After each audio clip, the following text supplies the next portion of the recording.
Hello friends, ఎంతో tasty అయిన బెండకాయ ఫ్రై ఎలా తయారు చేసుకోవాలో చూద్దాం. ముందుగా ప్యాన్ తీసుకొని ఆయిల్ వేడెక్కనిచ్చి తాలింపులు, ఉల్లిపాయలు, పచ్చిమిరకాయలు, ఎండుమిర్చి, కరివేపాకు యాడ్ చేసుకొని బాగా ఫ్రై చేసుకోవాలి. తర్వాత బెండకాయ ముక్కలు యాడ్ చేసుకోవాలి. రౌండ్ షేప్లో కట్ చేసుకోవాలి ఫ్రెండ్స్. బెండకాయ ముక్కలు యాడ్ చేశాక పసుపు, ఉప్పు యాడ్ చేసుకొని ఒక 80% బాగా ఫ్రై చేసుకొని ఉడకనివ్వాలి ఫ్రెండ్స్.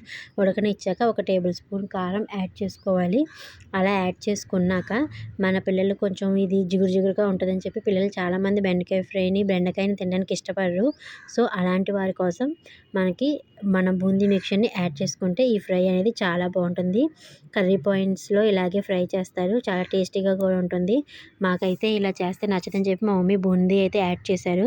చాలా టేస్టీగా వచ్చింది ఫ్రెండ్స్, మీరు కూడా ట్రై చేయండి. బూందీ అనేది ఇంకొక 60 నిమిషంలో మనం దింపేస్తున్నాం అనగా యాడ్ చేసుకొని మొత్తం అంతా తిప్పుకుంటే ఎంతో రుచికరమైన బెండకాయ ఫ్రై రెడీ అయిపోతుంది ఫ్రెండ్స్. మీరు కూడా ట్రై చేయండి. Bye friends.